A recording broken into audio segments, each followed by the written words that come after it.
பிறந்த ஒவ்வொருவரும் நிம்மதியா வாழணும்னா நாம் தமிழர் கட்சிக்கு தான் வாக்களிச்சாகணும். அரசியல் என்பது முழுக்க முழுக்க மக்களுக்கு செய்கின்ற சேவை, மக்கள் நல்வாழ்விற்கு ஆற்றப்படும் தொண்டு என்றுதான் நாங்கள் இந்த களத்தில் நிற்கிறோம். நாங்கள் வாக்குக்கானவர்கள் அல்ல, அடுத்த தலைமுறை பிள்ளைகளினுடைய வாழ்க்கைக்கானவர்கள். அடிப்படை வசதிகளான சாலை வசதி, சாக்கடை வசதி உலக தரத்திற்கு நாங்க போடுவோம். சுயநலத்திற்காக லஞ்சம் கொள்ளை அதெல்லாம் அடிக்காம உலக தரத்திற்கு உயர்த்துவோம். அது மட்டும் இல்ல, இன்றைக்கு ஒரு சான்றிதழ் வாங்க போனோம்னா போராட வேண்டியதா இருக்கு. 10 வாக்குச்சாவடிகளுக்கு ஒரு சட்டமன்ற உறுப்பினர் அலுவலகம் போட்டு அதுல மக்கள் தங்களுடைய தேவைகளை அன்னைக்கு சொல்லிட்டா போது நாங்கள் போய் இங்க இருக்கக்கூடிய பொறுப்பாளர்களை வச்சு அதை நிறைவேற்றி கொடுப்போம்.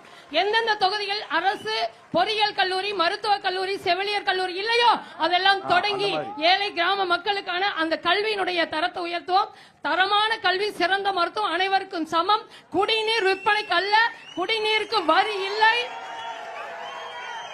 டாஸ்மாக் சாராய கடைகள் முற்றிலும் ஒழிக்கப்பட்டு பணங்கள், தென்னங்கள் இறக்குவதற்கு அனுமதி.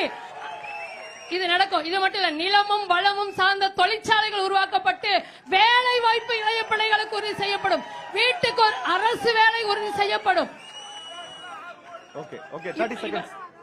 இப்படி இன்னும் நிறைய கனவுகள், திட்டங்களோடு இருக்கோம். செயல்பாட்டு வரைவில் நாங்கள் கொடுத்து விட்டோம்.